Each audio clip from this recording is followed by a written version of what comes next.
네, 우리 앞뒤 좌우 옆에 계신 분들과 함께 눈 마주치시면서 한번 인사 나누시겠습니다. 예, 함께 예배할 수 있어서 너무 감사합니다. 축복합니다.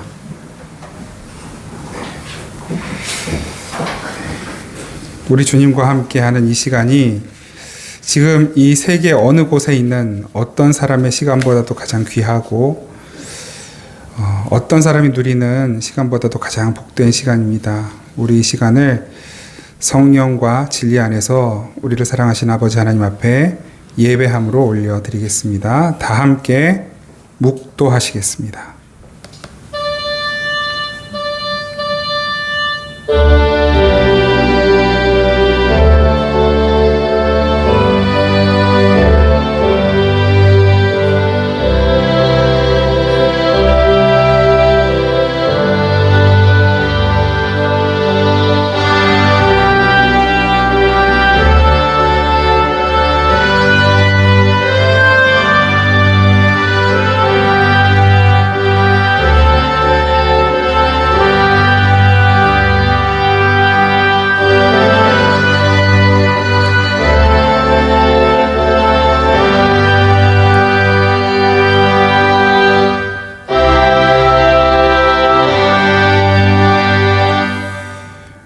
오라, 우리가 여호와의 산에 올라가서 야곱의 하나님의 전에 이르자. 그가 그의 도를 가지고 우리에게 가르치실 것이니라. 우리가 그의 길로 행하리라 하리니 이는 율법이 시온에서부터 나올 것이요 여호와의 말씀이 예루살렘에서부터 나올 것임이라. 아멘. 살아계신 하나님, 말씀으로 이 온 세상을 아름답게 창조하신 하나님께서 이제 그 말씀으로 우리를 새롭게 창조하시고 우리를 온전케 만들어 가시니 감사드립니다. 그 은혜를 사모하고 또 기대하는 마음으로 주님 앞에 나아갑니다. 이 시간 이 예배 가운데에 우리 머리끝부터 발끝까지 오직 성령 하나님이 주장하여 주시고 역사하여 주셔서 우리의 모든 더러운 것 다 지우시고 우리를 새롭고 온전하고 거룩하게 하옵소서. 우리의 예배를 기쁘게 받아주시기를 간절히 원하옵고 감사드리며 예수 그리스도의 이름으로 기원하옵나이다. 아멘. 찬송가 27장 찬양 드리겠습니다. 찬송가 27장 찬양합니다.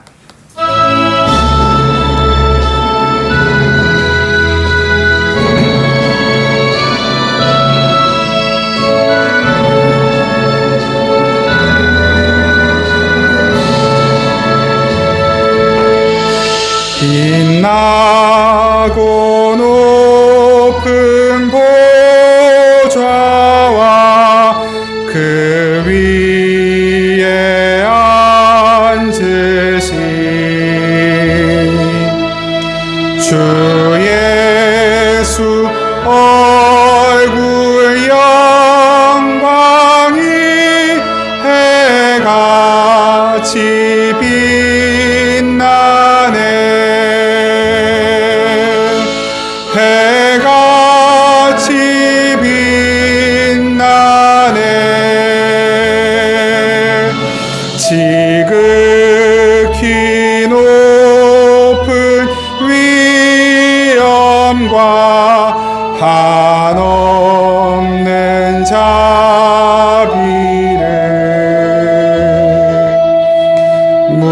무천사 소리 합하여 늘 찬송 드리네. 늘 찬송 드리네.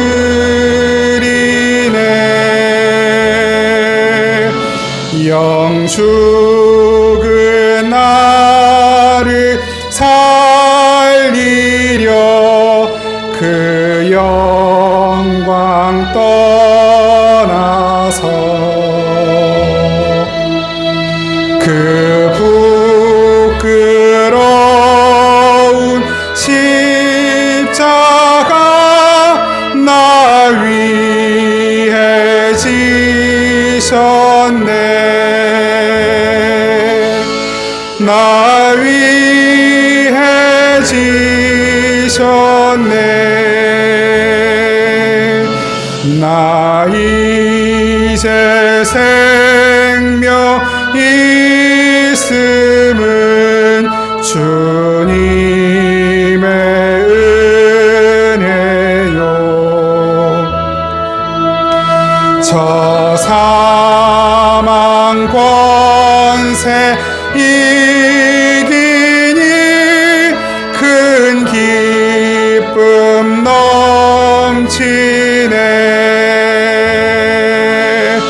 큰 기쁨 넘치네.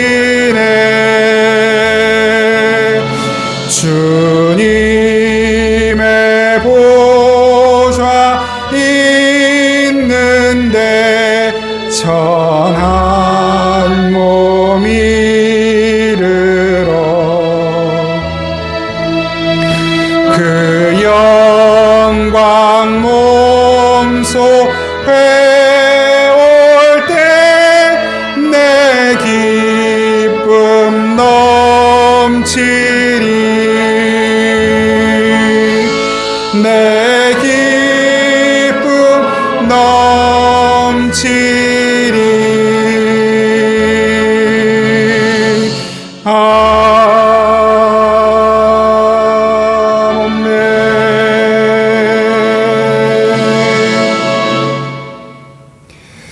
우리 지난 한 주간 동안 하나님 앞에 지은 죄와 허물들을 침묵으로 고백하며 함께 기도드리겠습니다.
진실하게 중심으로 회개하는 이들에게 주님은 용서를 베푸시며 말씀으로 위로하십니다.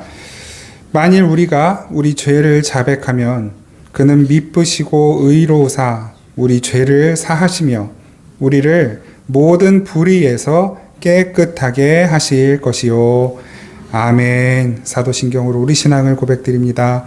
나는 전능하신 아버지 하나님 천지의 창조주를 믿습니다. 나는 그의 유일하신 아들 우리 주 예수 그리스도를 믿습니다. 그는 성령으로 잉태되어 동정녀 마리아에게서 나시고 본디오 빌라도에게 고난을 받아 십자가에 못 박혀 죽으시고 장사된 지 사흘 만에 죽은 자 가운데서 다시 살아나셨으며 하늘에 오르시어 전능하신 아버지 하나님 우편에 앉아 계시다가 거기로부터 살아있는 자와 죽은 자를 심판하러 오십니다. 나는 성령을 믿으며 거룩한 공교회와 성도의 교제와 죄를 용서받는 것과 몸의 부활과 영생을 믿습니다. 아멘. 찬송가 336장 찬양 드리겠습니다. 336장 찬양 드립니다.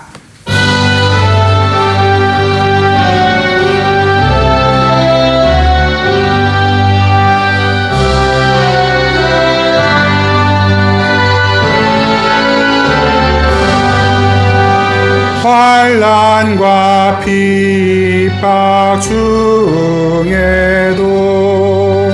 성도는 신앙 지켰네. 이 신앙 생각하며 할 때에 기쁨이 충만하도다.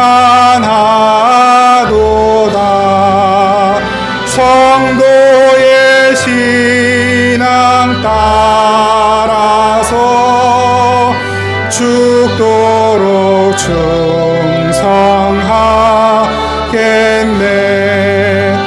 옥중에 매인 성도나 양심은 자유 얻었네. 우리도 고난 받으면 죽어도 영광 되도다는 성도의 신앙 따라서 죽도록 충성하겠네. 성도의 신앙 본받아 원수도 사랑하겠네. 인자한 언어 행실로 이 신앙 전파하리라. 성도의 신앙 따라서 죽도록 충성하겠네.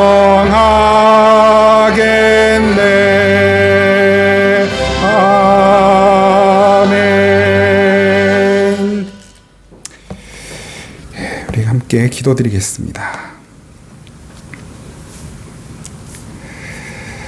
살아계신 하나님, 살아계셔서 한결같이 그 능력으로 이 세상을 살피시고 지키시며 그 하나님의 계획표에 따라 운행하시는 놀라우신 하나님, 우리 한 사람 한 사람의 삶을 다 알고 계시고 우리의 세포 하나하나까지도 다 세신 바 되었으며 그 세포 하나에 죽고 사는 것도 하나님의 섭리 안에서 이루어지게 하시는 능력의 하나님, 무엇보다도 이 모든 것을 무한한 사랑으로 품으시고 붙드시며 이끄시는 하나님, 그 사랑을 우리에게 베풀어 주시고 우리를 불꽃 같은 눈동자로 지켜주셔서 감사합니다.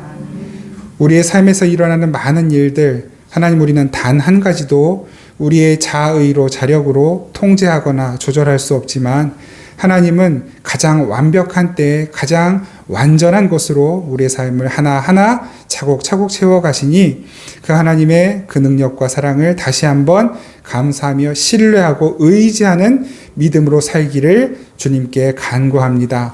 하나님, 우리의 믿음 없음을 긍휼히 여겨 주시옵소서. 우리를 불쌍히 여겨 주시옵소서. 주님께 찬양하고 기도하고 말씀을 나눌 때에는 믿음이 있는 것 같다가도 아버지 예배당 문 밖을 나서면 또 어느새 우리의 믿음은 약해지고 이 세상의 사건과 소식과 또 보여지는 것들에 우리의 마음을 빼앗기니 하나님, 이런 저희들 어찌하면 좋습니까? 주님, 은혜를 베풀어 주시옵소서. 주의 그 강하신 손으로 우리를 붙들어 주시옵소서. 하나님, 이 풍랑치는 바다 위를 걸어가는 것 같은 저희들, 예수 그리스도의 손을 붙잡지 않으면 그 바다에 빠져 죽을 수밖에 없는 아버지 연약한 자들이 오니 붙들어 주시고, 이 세상 살아갈 때 가장 지혜로운 것은 하나님이 살아계시고 역사하심을 믿고 그 믿음으로 사는 것이 가장 지혜롭고 현명한 것이며 가장 행복한 길인 것을 저희들 모두가 다 깨닫고 그 믿음 안에 살게 하옵소서. 하나님 보내시고 맡겨주신 삶의 자리에서 그 또한 일과 가운데에서 우리 때로 지치고 고단할 때가 있습니다. 성과가 나지 않아서 어려울 때도 있고 또 관계로 인해 힘들 때도 있습니다. 또 더 나은 보수를 받고 싶어서 마음이 어려울 때도 있습니다. 그러나 하나님 다시 한번 주님께 간구합니다. 주님을 신뢰하고 의지하는 그 믿음 안에서 주님께서 우리에게 살아가게 하시는 그 삶의 현장을 가장 성실하게 주님만 바라보고 살게 하옵소서. 그렇게 우리가 믿음으로 살아갈 때 하나님께서 허락하실 우리가 예상치 못한 선물들이 있는 줄 믿습니다. 아버지 하나님, 하나님께서 우리에게 가장 좋은 것을 주시는 분인 줄 믿고 하루하루 살아갈 때에 우리의 삶에 슬픔과 어두움은 다 거치고 기쁨으로 감사로 바뀌어지는 역사가 일어나게 하옵소서. 물론 때때로 우리가 맡은 일들을 감당할 때 필요한 지혜와 능력도 하나님께로부터 오는 것을 믿사오니 아버지 하나님, 필요한 지혜와 능력과 성실함과 끈기와 인내와 또한 하나님 성과도 주님 허락하여 주시옵소서. 우리가 어디에서 무엇을 하든 예수 그리스도를 따르고 믿는 자라는 사실을 잊지 않게 하옵소서. 그 믿음의 삶을 살아가는 이들에게 아버지 반드시 가장 좋은 곳으로 갚아주실 주님을 신뢰하며 다시 한번 결단하오니 주님, 우리의 믿음이 이 결단이 흔들리지 않게 하옵소서. 더불어 하나님, 우리가 이 세상을 섬길 때 아버지, 이 세상이 여러 가지 어려움 가운데 놓여 있는 것을 주님 아십니다. 전쟁 가운데 고통받는 이들이 있습니다. 삶의 곤고함으로, 경제적인 어려움으로 궁핍함 속에 고통받는 이들이 있습니다.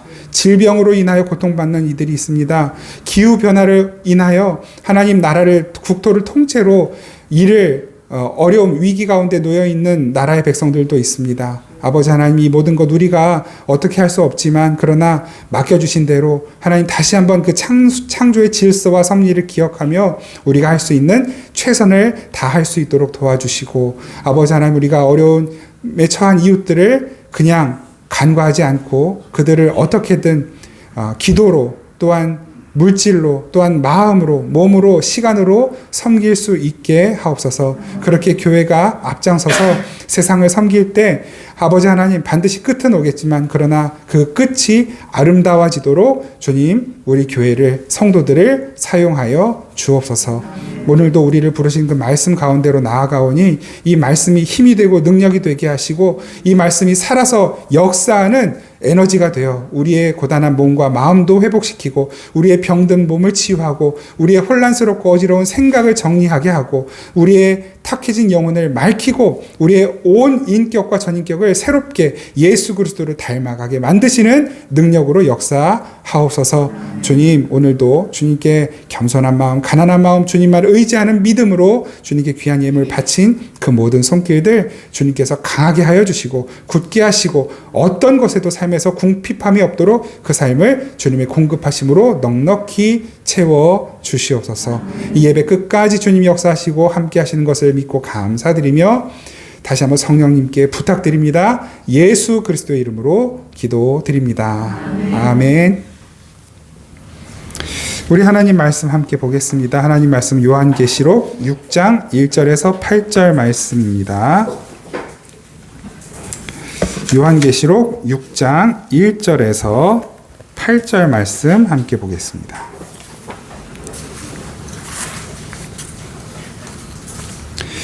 우리 한 목소리로 요한계시록 6장 1절에서 8절 받들어 읽습니다. 시작. 내가 보매 어린 양이 7인 중에 하나를 떼시는데 그때에 내가 들으니 내 생물 중에 하나가 우레소리같이 말하되 오라 하기로, 이에 내가 보니 흰 말이 있는데 그 탄 자가 활을 가졌고 면류관을 받고 나아가서 이기고 또 이기려고 하더라. 둘째 인을 떼실 때에 내가 들으니 둘째 생물이 말하되 오라 하니 이에 다른 붉은 말이 나오더라. 그 탄 자가 허락을 받아 땅에서 화평을 제하여 버리며 서로 죽이게 하고 또 큰 칼을 받았더라. 셋째 인을 떼실 때에 내가 들으니 셋째 생물이 말하되 오라 하기로, 내가 보니 검은 말이 나오는데 그 탄 자가 손에 저울을 가졌더라. 내가 내 생물 사이로부터 나는 듯한 음성을 들으니 이르되 한 데나리온에 밀 한 되요 한 데나리온에 보리 석 되로다. 또 감람류와 포도주는 해치지 말라 하더라. 넷째 인을 떼실 때에 내가 넷째 생물의 음성을 들으니 말하되 오라 하기로 내가 봄에 청황색 말이 나오는데 그 탄 자의 이름은 사망이니 음부가 그 뒤를 따르더라. 그들이 땅 4분의 1의 권세를 얻어 검과 흉년과 사망과 땅의 짐승들로서 죽이더라. 아멘. 오늘부터 계시록 6장 말씀을 한 2주 혹은 3주 가량 함께 살펴보겠고요. 이 땅에 화평이 없어도 라는 제목의 말씀으로 6장 첫 시간 나눔을 하도록 하겠습니다.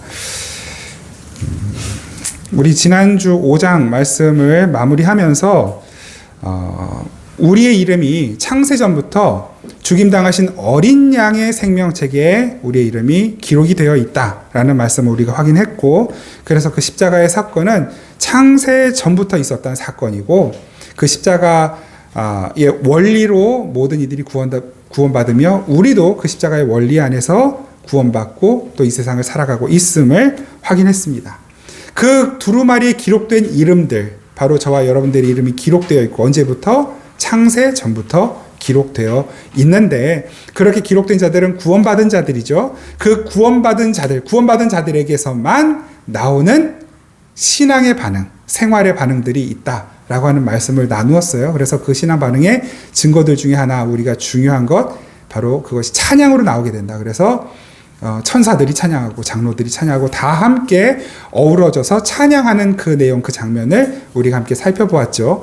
여러분, 기본적으로 찬양이라고 하는 것은 우리식으로 표현하면 칭찬이에요. 그냥 노래를 부르는 것이 아니라 칭찬하는 거예요. 어떤 되어진 일을, 그 일이 옳습니다 하고 높여드리고, 그 일이 완전합니다라고 높이는 것, 그 일이 영광스럽습니다 하고 칭찬하는 것. 우리가 주님을 칭찬한다라고 하는 표현이 어색하긴 하지만 개념이 그런 개념이에요. 거기에 곡조가 붙으면 노래, 찬송, 찬양이 되는 것이고, 거기에 우리가 기도의 형식을 올려드리면 기도가 되는 것이고, 그러니까 우리가 부르는 찬양들도 마찬가지예요. 말씀, 기도, 찬양, 우리가 이렇게 구분을 하지만 사실 그 찬양은 말씀의 내용을 노래로, 그 곡조를 붙여서 올려드리기도 하고, 그것도 찬양이고, 또 우리 기도의 내용, 간구의 내용을 곡조로 붙여서 올려드리기도 하잖아요. 그러니까 그 찬양 속에는 말씀의 형식과 기도의 형식이 다 포함이 되어 있습니다. 쉽게 말하면 말씀과 기도예요. 우리 그리스도인들에게서 나오는 가장 강력한 신앙의 반응, 정말로 내가 신앙이 있다, 믿음이 있다, 하나님의 말씀 안에 살아가고 있다, 내 이름이 생명책에 기록되어 있다라고 하는 증거는 내 삶에서 그 감사가, 하나님께 대한 칭찬과 감사와 영광 올려드림의 노래가, 그 찬양이, 고백이, 그 말씀 붙드는 삶이 있는가 하는 것이죠. 더 나아가서 그 말씀과 기도로 살아가는 사람의 삶에서는, 이것은 이제 번호로 붙이면 두 번째가 되겠어요. 그래서 그 삶을 붙이면 우리가 지난주 에베소서의 말씀에서 확인했던 것처럼 에베소뿐만 아니라 고린도서에도 나오고 뭐 갈라디아서에도 나오고, 우리가 무엇을 해야 하고 하지 말아야 되는지에 대한 그러한 규정들, 사실 그 규정 자체가 법은 아니지만 우리 그리스도인의 삶에서 나오는 그 삶의 모습들을 이렇게 소개하고 있잖아요. 악한 말을 내지 않고, 간음하지 않고, 우상숭배하자고 하는 이런 기본적인 것들, 용서하는 것, 인내하는 것, 그리스도인의 삶에서만 나올 수 있는 것들이 나온단 말입니다. 우리 어저께 청년부 공과를 하면서 이제 용서할 줄 모르는 악한 종의 비유를 나눴거든요. 1만 달란트 빚진 종이 주인에게 갚을 능력이 없어요. 분명히 기록하고 있어요. 갚을 능력이 없는지라. 그런데 뭐라고 하냐면 그 종은 끝까지 제가 갚겠습니다 그래요. 무슨 일이 있어도 갚겠습니다. 근데 주인은 아는 거예요. 갚을 능력이 없다는 걸 알아요. 그래서 주인이 그 종에게 베푸는 게 뭡니까? 긍휼이거든요. 긍휼을 베풀어요. 용서한단 말이에요. 빚을 탕감해 주는 거예요. 우리가 기도할 때가 있잖아요. 하나님,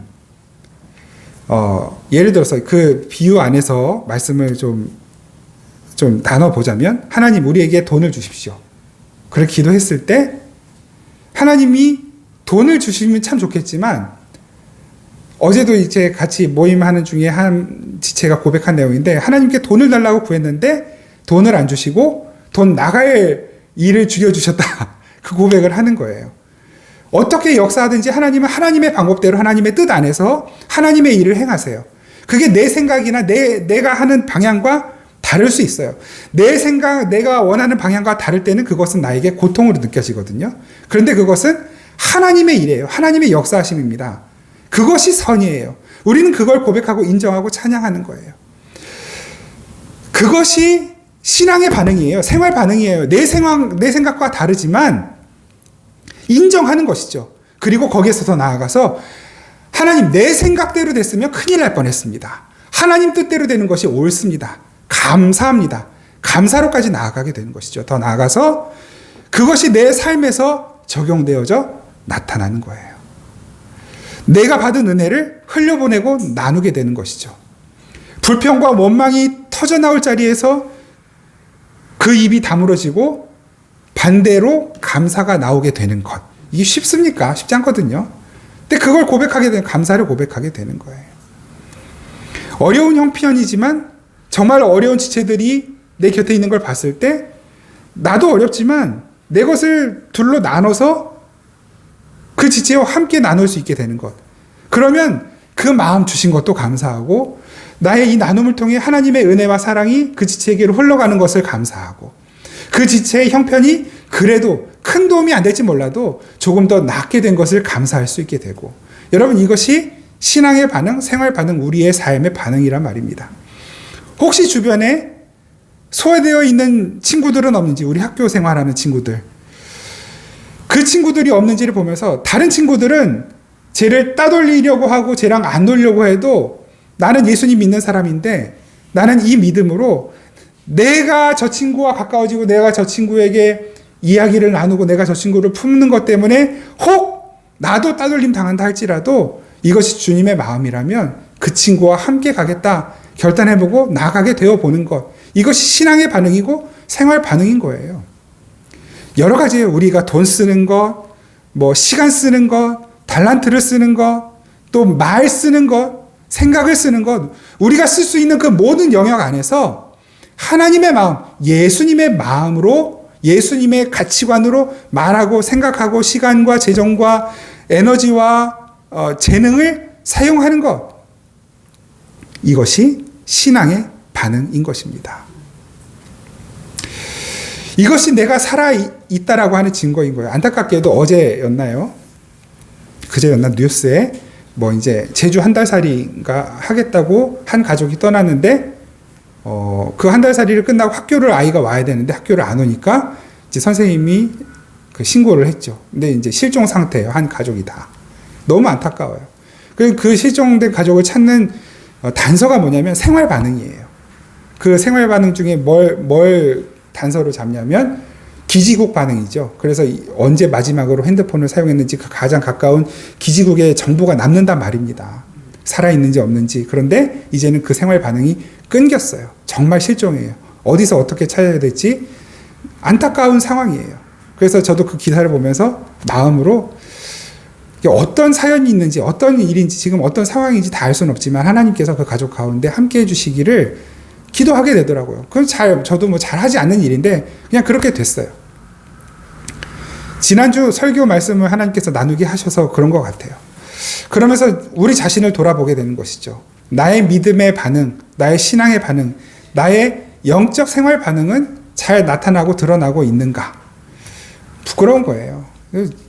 아마 여러분들도 크게 저와 다르지 않은 상황일 거라고 생각을 합니다.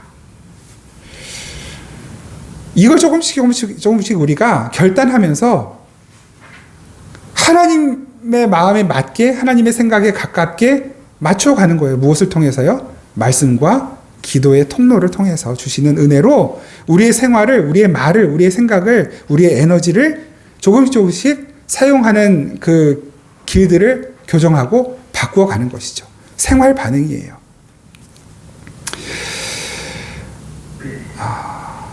그 믿음을 가진 사람들에게 하나님은 은혜를 주시는데 그 은혜가 다시 말씀드리지만 우리가 원하는 것으로 올 때도 있어요. 그런데 우리가 원하는 것보다 더 좋게 올 때도 있어요. 그러나 우리가 원하지도 않고 바라지도 않고 오히려 원치 않는 방법으로 올 때도 있는 거예요. 그것이 고난, 환난 이렇게 우리는 표현을 하는데 오늘 말씀에 바로 그 모습이 나오는 거거든요. 이 세상은 우리가 살아가고 있는 이 세상은 하나님의 백성들과 그렇지 않은 사람들이 함께 어우러져서 살아가는 세상이에요. 우리가 지금까지 말씀을 나누면서 확인한 게 뭡니까? 예수 그리스도께서 그 두루마리의 이 봉인을 떼셨다. 그리고 그 봉인이 떼어진 그 두루마리 안에 기록되어 있는 이 세상에 대한 심판과 구원의 역사들이 지금 일어나고 있다. 그 봉인 안에 그 두루마리 안에 있는 하나님의 계획이 지금 실행되고 있다. 그거를 나눴잖아요. 근데 그 하나님의 은혜, 그 계획이 실행되고 있을 때, 그 심판과 구원이 이루어지고 있을 때, 이 세상 사람들과 우리들이 함께 살아가고 있어요. 그러니까 이 세상 사람들에게 재난이고 재앙과 같은 일들이 우리만 피해가지 않는단 말이에요. 우리에게도 동일하게 임한단 말입니다. 코로나 전염병으로 지금 도대체 몇 년째예요? 그런데 이것이 이 코로나가 예수님을 안 믿는 사람들에게만 걸리는 게 아니라 예수님을 믿는 사람들에게도 걸리고 예수님을 믿는 사람들 중에서도 그 코로나로 인하여 목숨을 잃은 사람들이 있단 말이에요. 전쟁이 일어났어요. 전쟁이 일어났는데 총알이 예수님을 안 믿는 사람들에게만 가는 것이 아니라 똑같이 와요. 예수님 믿는 사람들에게도 총알이 이렇게 온단 말이에요. 오면은 맞아야 돼요. 맞으면 예수님 믿는 사람들은 뭐 피부가 철갑옷이라 튕겨져 나가는 것이 아니라 그 총알에 맞으면 죽는단 말이에요. 똑같이 어려운 일들을 우리가 겪고 있어요. 심지어 때로 우리가 살아가면서 왜 나는 예수님 믿는데 나에게는 더 큰 어려움이 오는 것인가? 이런 의문과 어떤 말하자면 시험에 빠질 때도 있단 말입니다. 오늘 말씀은 그 부분에 대한 그 질문에 대한 어떤 해답과 같은 질문에 대한 응답과 같은 주님의 메시지예요. 왜 그런지 우리가 한번 살펴보도록 하겠습니다. 먼저 오늘 본문 말씀은 이 7인을 떼시는 중에 4째 인이 떼어지는 장면까지예요.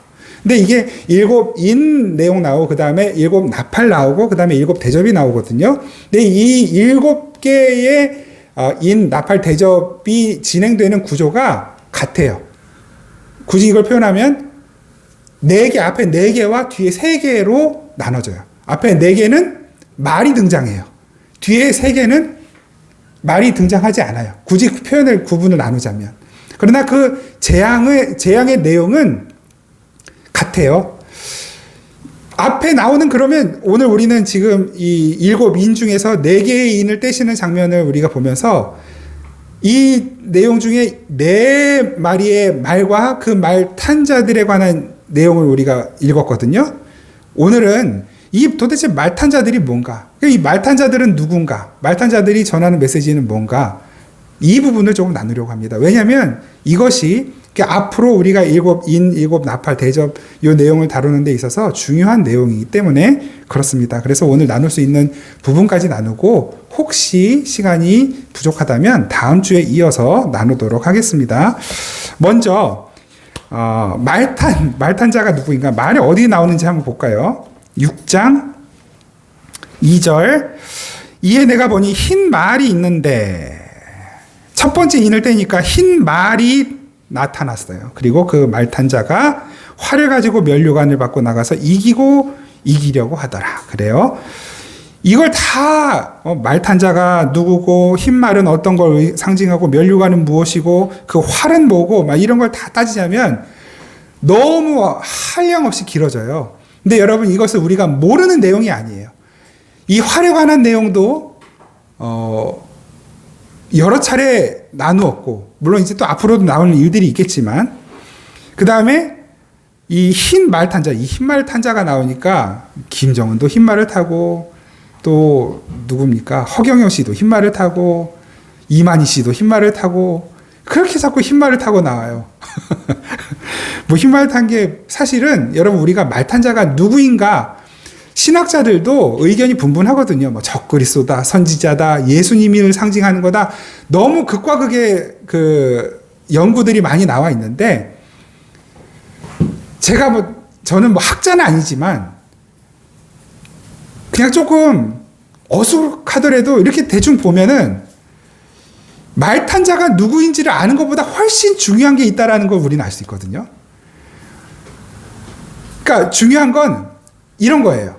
제가 앞에서 설교하는가, 아니면은 뭐 여기서 뭐 집사님이 앞에 나와서 설교하시든가, 아니면 뭐 큰 교회 유명한 목사님이 나와서 설교하시는가, 누가 설교하는가가 사실은 중요하지 않아요. 어떤 메시지가 전해지는가가 중요한 거예요.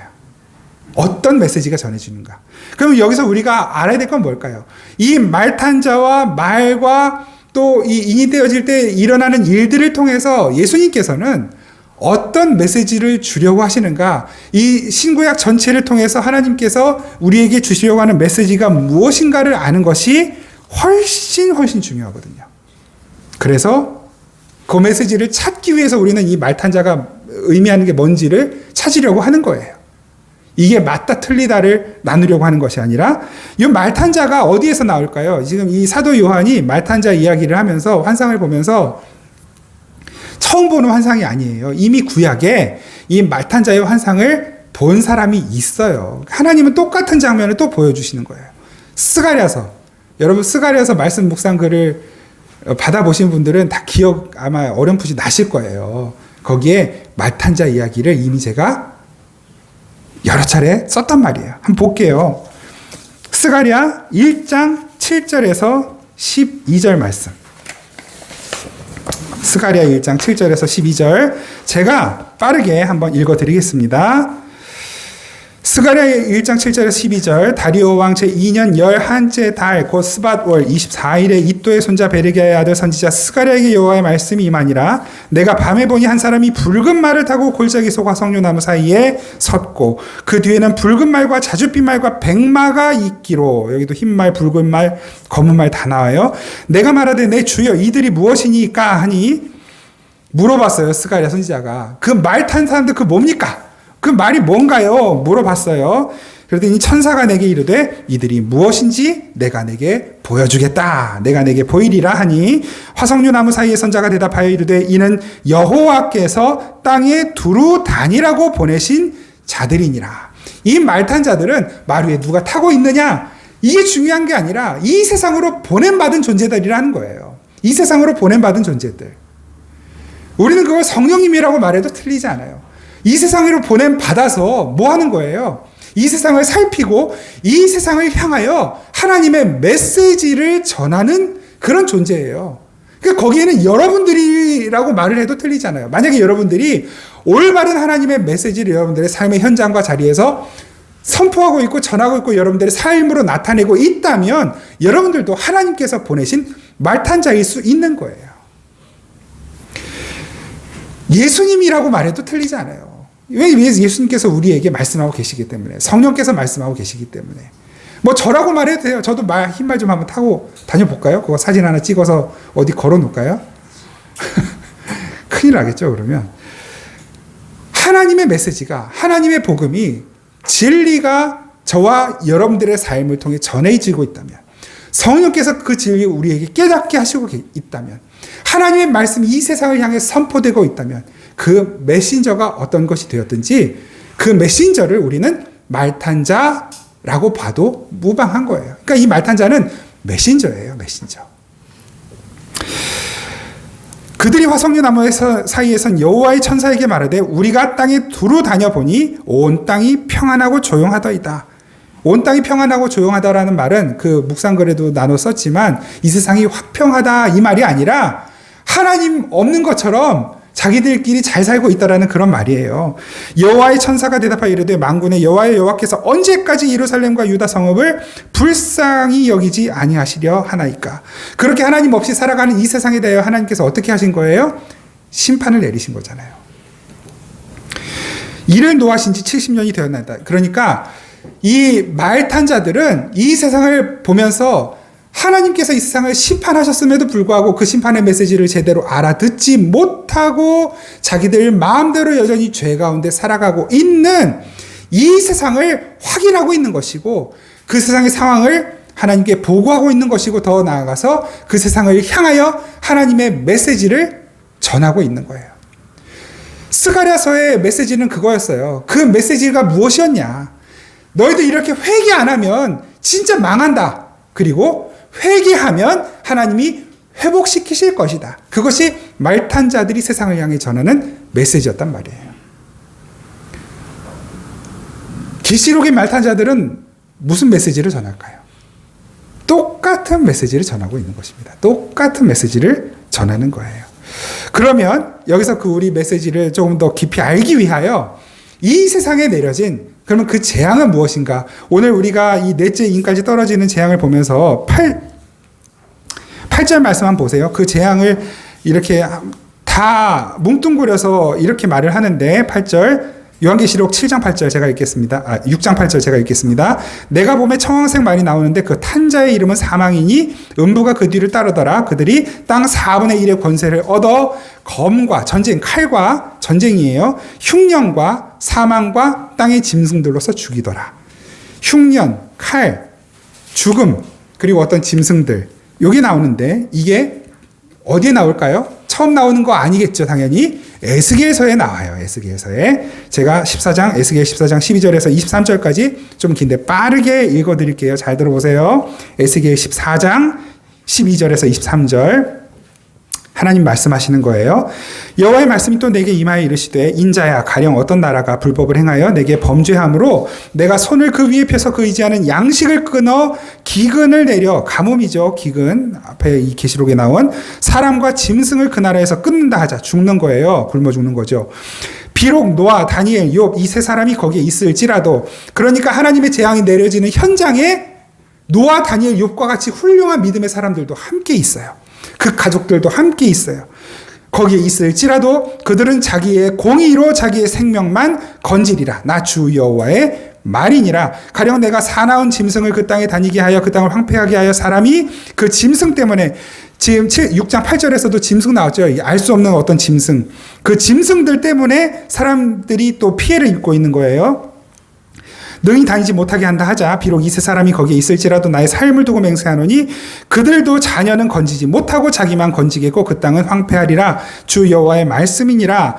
가령 내가 칼이 그 땅에 임하게 하고 명령하기를 칼아 그 땅에 돌아다니라 하고 내가 사람과 짐승을 거기에서 끊는다 하자. 비록 이 세 사람이 거기에 있을지라도 나의 삶을 두고 맹세하노니 그들도 자녀는 건지지 못하고 자기만 건지리라. 나 주 여호와의 말이니라. 가령 내가 그 땅에 전염병을 내려 죽임으로 내 분노를 그 위에 쏟아 사람과 짐승을 거기에서 끊는다 하자. 비록 노아, 다니엘, 욥이 거기에 있을지라도 나의 삶을 두고 맹세하노니 그들도 자녀는 건지지 못하고 자기의 공의로 자기의 생명만 건지리라. 주 여호와의 말씀이니라. 주 여호와께서 이같이 이르시되 내가 나의 네 가지 중한 벌 곧 칼과 기근과 사나운 짐승과 전염병을 예루살렘에 함께 내려 사람과 짐승을 그 중에서 끊으리니 그 해가 더욱 심하지 아니하겠느냐. 그러나 그 가운데 피하는 자가 남아 있어 끌려 나오리니 곧 자녀들이라.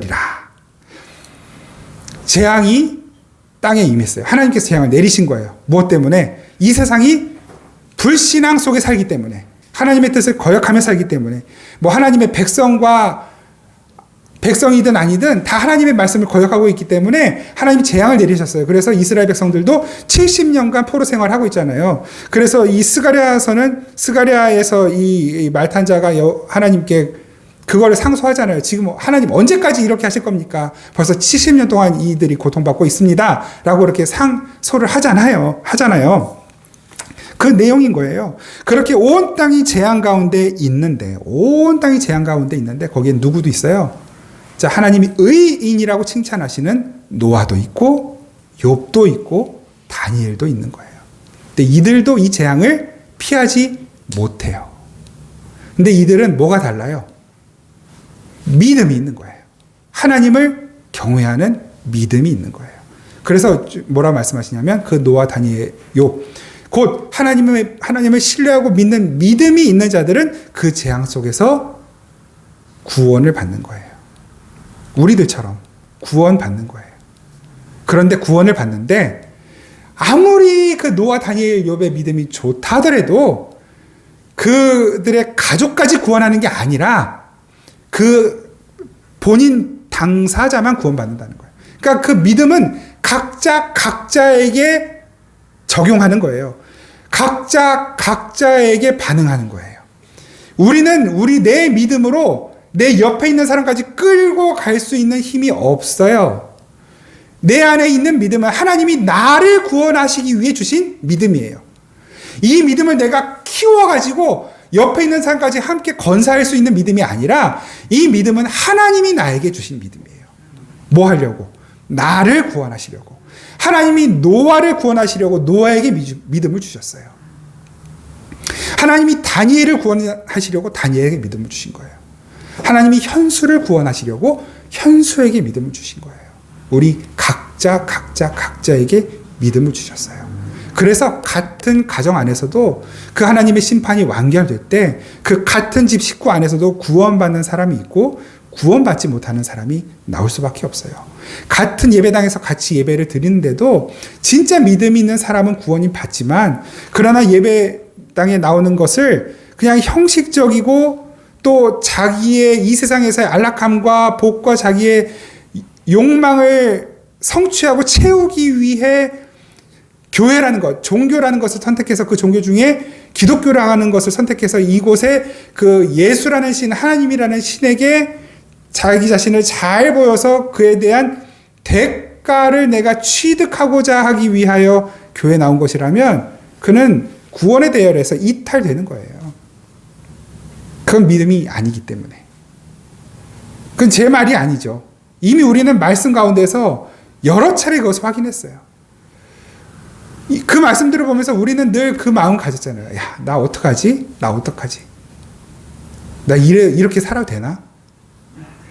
그 사람들이 구원받는 사람들인 거예요. 그게 생활 반응이고 신앙의 반응인 거예요. 이렇게 재앙이 있는데 그 가운데 피하는 자가 남아있어. 끌려 나오리니. 하나님이 끌고 나오시는 사람들이 있단 말이에요. 곧 그들이 하나님의 자녀들인 거예요. 곧 자녀들이라. 그들이 너희에게로 나오리니 너희가 그 행동과 소행을 보면 내가 예루살렘의 행동과 소행, 이게 생활 반응, 신앙의 반응, 그거 말하는 거죠. 내가 예루살렘에 내린 재앙, 곧 그 내린 모든 일에 대하여 너희가 위로를 받을 것이라. 무슨 말일까요? 쉽게 말하면 예루살렘에 이 세상에 내린 재앙이 하나님의 백성이 아닌, 하나님의 자녀가 아닌 이들에게는 재앙이지만 그 하나님의 자녀들에게는 다시 머리 한 대 땅 때리고 깨우치고 각성하고 깨닫고 회개하고 다시 하나님께로 나아가게 되는 계기가 되더라는 것입니다. 똑같은 재앙의 현장에 하나님의 백성과 하나님의 백성이 아닌 이들이 함께 있는데 하나님의 백성이 아닌 이들에게는 하나님의 무시무시한 경고의 메시지인 것이고 하나님의 백성들에게는 죄를 깨닫고 그들을 거룩하게 만드는 재료가 되더라는 거예요. 그 고난이, 그 환난이 우리가 그래서 그 찬양을 한 거예요. 환난과 핍박 중에 그 재앙 중에 우리는 뭘 지키는 사람들? 신앙을 지키는 사람들이에요. 성도는 신앙을 지키는 거예요. 왜? 그 노아, 다니엘, 욥, 우리의 믿음의 조상들이 그 어려움의 순간에 신앙을 지켰기 때문에 남들이 다 비웃고 손가락질하는 그 현장에서 그 신앙을 지켜서 묵묵하게 100년 동안 배를 만들었기 때문에 구원받은 것입니다.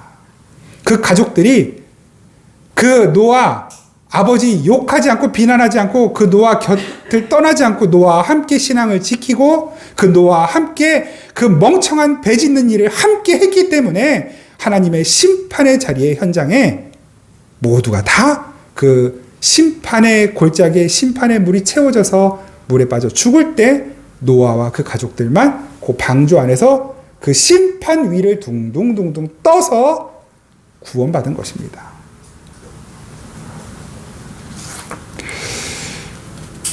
우리가 이 말씀을 통해 확인하는 것 하나 뭡니까? 하나님 왜 우리에게 재앙을 내리실까? 왜 우리에게도 고난을 주실까? 왜 우리에게도 그 말탄 자들이 인이 떼어지고 말탄 자들이 나와서 이 땅에 재앙을 쏟아 부을 때 전염병을 내리고 전쟁을 내리고 가뭄을 내릴 때 우리는 그 재앙을 피하지 못하고 왜 그 재앙을 함께 맞이해야만 하는가? 하나님이 내리시는 거라면 좀 우리 자녀들은 좀 살려주시지. 재앙을 좀 피하게 해주시지. 왜 같이 재앙을 다 같이 두드려 맞게 하시는가? 이유가 분명하게 나왔어요. 정신 차리라고. 하나님 믿지 않는 사람처럼 살고 있는 그 행위와 그 생각들을 좀 정신 차리고 버리라고. 지금 이 정도 재앙에 이렇게 고통스러운 걸 봤으면 진짜 마지막 하나님의 심판이 완성될 때 그때 얼마나 처참하고 무서울 것인지 좀 미리 좀 깨달으라고. 그리고 정신 차리고 회개하고 다시 여호와를 경외하는 자리로 이 세상에 둔 미련들을 좀 이제 끊어내고 세상에 빼앗겼던 마음을 이제 좀 다시 되찾아와서 다시 하나님께 올려드리라고.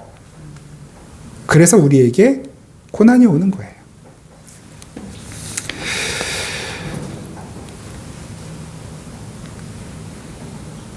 이 말탄 자들이 여기까지 하죠, 오늘은.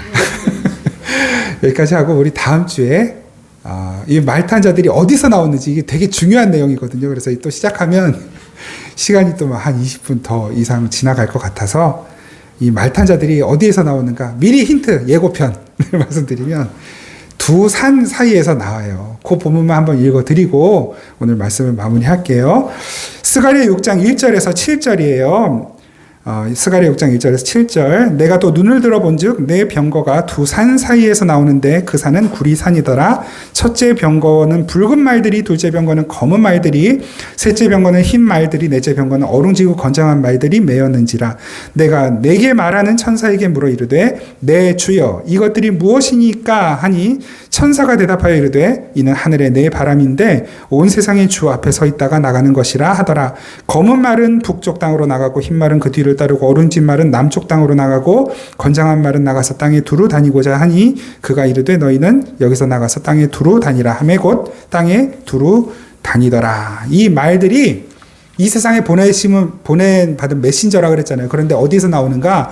두 산 사이에서 나와요. 그리고 두 산이 있다라는 건 뭐예요? 여기서 아주 중요한 개념 하나를 미리 말씀을 드릴 건데요. 두 산이 이렇게 있어요. 두 산이 있어요. 산이 있으면 뭐가 있는 거예요? 봉우리가 있고 골짜기가 있겠죠. 근데 하나님의 백성들이 이 세상 사람들이 어디에 있는가? 그 이 세상 사람들과 하나님의 백성들이 어우러져 있는 곳은 어디일까요? 어디일까요? 봉우리일까요? 골짜기일까요? 골짜기에 있어요. 축복의 산, 그리심산. 이제 다음 주에 우리가 좀 더 살펴볼 건데 그리심산, 축복의 산, 또 에발산, 그 저주의 산 그렇게 말하잖아요. 그 축복과 저주를 상징한 두 산, 그 사이에 백성들이 있단 말이에요. 결국 나중에는 어느 봉우리인가 가 있어요. 복의 자리와 저주의 자리에 있을 텐데 우리는 한동안 이 세상에서 골짜기에 있는 거예요. 그러니까 그 골짜기에는 복도 임하고 저주와 같은 현상들도 임해요. 예?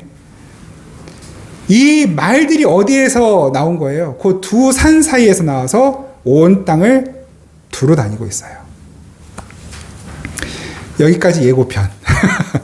우리 다음 주에 그러면 왜 이 골짜기에서 우리는 도대체 뭐 하는 것인가? 이 말들이 전하는 메시지가 무엇인가를 조금 더 깊이 살펴보도록 하겠습니다.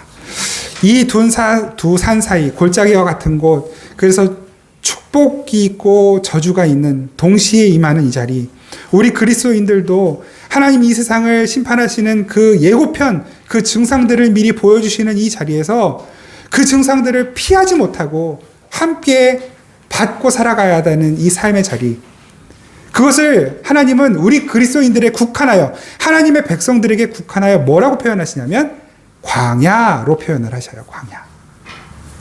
그래서 그 광야는 어떤 곳이에요? 다시 말씀드리지만 하나님을 붙잡고 의지해야만 살아갈 수 있는 곳이잖아요. 내 힘으로 내 실력으로는 절대로 못 살아남아요. 잠깐은 버틸 수 있겠죠. 그런데 40년 불가능한 기간입니다. 그 사이에 말라 죽든 타 죽든 얼어 죽든 반드시 죽을 수밖에 없는 바로 그 자리, 그 현장에 누가 함께 있는 것입니까? 하나님이 구름 기둥과 불기둥으로 함께 있는 거예요. 그래서 이 성경 안에 그 두 개의 기둥, 두 개의 산이 나오는 그 개념들은 여러분 우리가 잘 연결해서 보셔야 돼요. 솔로몬 성전에도 두 기둥이 있잖아요. 그래서 하나님 앞에 나아갈 때 반드시 그 두 기둥 사이를 지나가게 돼 있어요. 야긴과 보아스. 지금 우리는 그 두 기둥 사이를 지나서 광야와 같은 길을 가고 있습니다. 근데 이 길은 우리 생각처럼 그렇게 녹록하지 않습니다. 허락하지 않은 거예요. 내 생각대로 내 뜻대로 될 때보다 안 될 때가 훨씬 많은 자리. 그래서 때로는 우리가 낙심도 하고 시험에도 빠지는 그 자리. 오늘 아동부 무리를 건너시는 예수님 그 했거든요. 베드로 아시잖아요. 자기가 믿음이 있는 줄 착각해요. 물 위에 발 내디뎠다가 그 풍랑, 그 파도 치는 거 보고 겁먹고 쫄아서 고에 쏙 빠져요. 어떻게 베드로가 살아날까요? 예수님 손을 꼭 붙잡았어요. 그래서 거기서 빠져나오는 거예요. 우리는 이 세상에 악하고 어둡고 너무 그러니까 좀 너무 비관적인가 표현을 조금 순화해 볼까요? 잘 딱히 떠오르지 않네요. 하나님과 멀어져 있는 이 세상의 가치관 속에 살아가면서도 우리는 어떻게 살아남는가? 주님께서 우리에게 손 내미시고 우리의 손을 꼭 붙들어주고 계시기 때문에 이 세상에 함몰되지 않고 빠지지 않고 우리는 이 세상 위를 둥둥둥둥 떠서 어디까지? 소원의 항구, 목적지, 내 아버지 품까지 우리는 무사히 도달하게 되는 것입니다. 오늘 우리 이 시간 함께 찬양할 때 딱 한 번만 찬양할 거거든요. 이 찬양을 오늘 오후 찬양 예배 시간에도 하겠지만 한번 이 가사를 찬양을 잘 모르시는 분들은 가사를 좀 깊이 좀 묵상하시고 하시는 분들은 우리 함께 찬양하겠습니다. 왜 나를 깊은 어둠 속에 홀로 두시는지 어두운 밤은 왜 그리 길었는지 나를 고독하게 나를 낮아지게 세상 어디도 기댈 곳이 없하셨네.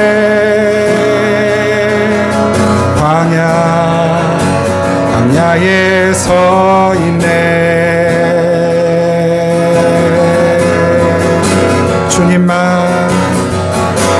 주님만 내 도움이 되시고 주님만 내 빛이 되시는 주님만 내 친구 되시는 광야 주님 손 놓고는 단 하루도 살 수 없는 곳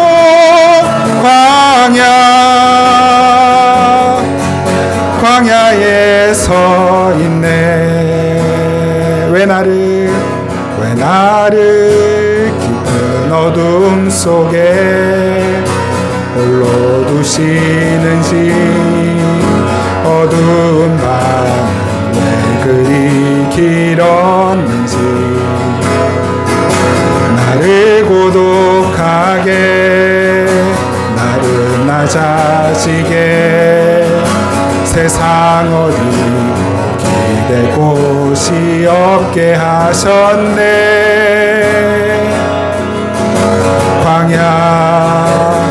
광야에 서 있네. 주님만 내 도움이 되시고 주님만 내 도움이 되시고 주님만 내 빛이 되시는 주님만 내 친구 되시는 광야 주님 손 놓고는 단 하루도 살 수 없는 곳 광야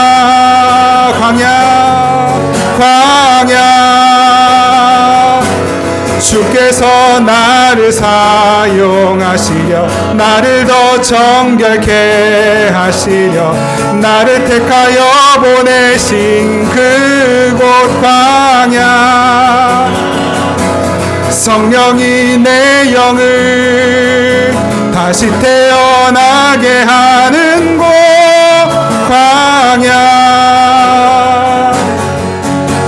광야에 서 있네. 내 자가 산산이 깨지고 높아지려 했던 내 꿈도 주님 앞에 내어놓고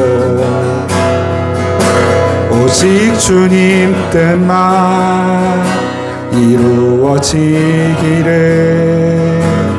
나를 도우 주님 일어나시기를 광야를 지나며 우리 잠시 함께 기도하겠습니다. 별 걱정이 없는 것 같고 그냥 무난하게 흘러가는 것 같은 삶이어도 여러분 우리는 지금 광야를 가고 있는 것이 맞습니다. 이 광야 속에 왜 무난하고 별 걱정이 없는 것 같을까? 두 가지겠죠. 하나는 그냥 그 광야를 피해서 내가 원하는 곳에 안주하려고 피했던지 아니면 하나는 이 광야 가운데서 하나님께서 내 위에 장막을 치시고 나를 구름기둥 불기둥으로 보호하고 계시든지 여러분 우리가 이 광야를 가면서 늘 무난하고 안전할 수는 없습니다. 때로는 돌부리에 걸려 넘어지기도 하고 뱀을 만날 수 있고 정갈을 만날 수도 있을 것입니다. 그러나 주님께서 우리의 앞길을 인도하시고 보호하시고 끝까지 우리를 지켜내실 것입니다. 우리 시간 함께 기도할 때 하나님 그 주님의 도우심과 인도하심을 더욱 철저히 신뢰하고 의존하며 이 광야길을 믿음으로 살아가게 하옵소서. 만나와 메추라기를 내려주시는 하나님을 신뢰하고 바위를 갈라 물을 마시게 하시는 하나님을 의지하는 믿음으로 이 광야와 같은 인생 믿음으로 승리하는 삶을 살게 하옵소서. 우리 이 시간 잠시 기도하겠습니다. 하나님 감사합니다. 아버지 하나님 이 세상의 모두가 안락함을 추구하고 이 세상의 모두가 하나님 없이 아버지 자신의 성공과 아버지 자신의 명예와 권력과 능력을 드러내고 나타내기 위하여 살아갈 때 하나님은 우리를 선택하여 아버지 하나님 이 적과 어둠의 세상 가운데서 우리를 이끌어내 우리의 손을 붙들어 내셔서 하나님 우리를 건져주시고 하늘 길을 걷게 하시며 광야와 같지만 그러나 주님 날아가는 이 믿음의 길 절로 역정의 길을 걷게 하여 주신 것을 감사하며 찬양합니다. 아버지 연약하고 부족하며 믿음 없는 저희들이지만 아버지 하나님의 믿음으로 성령께서 주시는 믿음으로 살게 하시니 감사합니다. 내 믿음으로는 단 한순간도 버텨낼 수 없고 굴복할 수밖에 없고 저주의 바닷속에 빠져들 수밖에 없는 저희들을 긍휼을 베풀어 주시고 우리의 손을 붙들어 주셔 건져내시니 감사하며 찬양합니다. 하나님 다시 한번 주님께 간구합니다. 주님의 도우심을 구합니다. 그 믿음으로 살게 하옵소서. 하나님 앞 붙들고 살게 하옵소서. 주님의 손을 놓지 않게 하여 주시옵소서. 때론 내가 가고 싶은 자리 내가 원하는 목표 지점이 보일 때라도 주님께서 제 노릇을 놓지 않으시고 그 길로 가지 않게 하시면 허락하지 않으시면 기꺼이 인정하고 받아들이며 하나님 손에 붙들려 하나님 이끄시는 자리로 나아가도록 이해되지 않고 납득되지 않아도 하나님의 손에 붙들려 살아가는 삶이 되게 하여 주시옵소서. 하나님의 역사하심이 우리를 반드시 완성의 자리로 이끄실 것을 믿사오니 소원의 항구로 도달하기 전까지 아버지 와 같은 인생의 길 주님께서 우리 허락하신 예수라는 방주 위에 안에서 그 방주 안에서 이 믿음의 여정을 끝까지 완주할 수 있도록 주님 도와 주시옵소서. 바다 위를 항해하는 것 같은 인생의 여정 가운데 하나님 때로는 순풍을 만나 거침없이 질주할 때도 있지만 때로는 큰 파도를 만나 가던 길을 되돌아 가야 하는 경우도 생기고 때로는 그 이 배를 침몰시킬 것 같은 공포 가운데 우리가 빠질 때도 있습니다. 그러나 하나님 바다와 풍랑을 말씀 한마디로 잠잠하게 하셨고 그 바닷속에 빠져가는 베드로를 그 한 손으로 건져내셨고 이 세상 모든 생물들이 다 진멸당할 때 그 믿음의 노아와 그 가족들을 건져내신 주님께서 이 시간 우리를 붙들고 계시고 우리를 인도하고 계시니 감사드립니다. 이 믿음의 여정, 하나님 우리가 비단길을 걷는 것이 아니라 광야길을 걷고 있음을 기억하게 하옵소서. 꽃길을 걷는 것이 아니라 진흙밭, 흙박, 모래밭 길을 걷고 있음을 기억하게 하옵소서. 이 길은 반드시 믿음이 아니면 통과할 수 없는 길이라는 것을 잊지 않게 하시고, 날마다 내려주시는 만나와 메추라기가 아니면 굶어 죽을 수밖에 없는 길이라는 것을 잊지 않게 하시고, 반석을 쪼개어 물을 내주시지 않으면 아버지 갈아여 죽을 수밖에 없는 길이라는 것을 잊지 않게 하옵소서. 우리를 붙드시는 주님께 감사드리고 우리를 사랑하시는 예수님의 이름으로 기도드립니다. 아멘. 우리 주 예수 그리스도의 은혜와 우리 아버지 하나님의 놀랍고 신실하신 사랑과 성령이 교통하시고 함께하시고 도우신 은혜로 이 광야길을 반드시 통과하게 하실 주님의 그 은혜가 이 시간 다시 한번 주님 손 붙잡고 놓지 않겠습니다. 이 세상이 아무리 좋고 아름답고 부드러운 손길이 우리를 이끌어도 주님 손 놓지 않겠습니다. 결단하며 이 세상으로 나아가는 생명의 담비교회 모든 성도들과 우리 사랑하는 자녀들, 우리 모든 속한 가족들, 그리고 이 땅의 모든 교회들 가운데 주님 부르신 모든 자들 가운데 항상 함께 계시기를 간절히 축원하옵나이다. 아멘.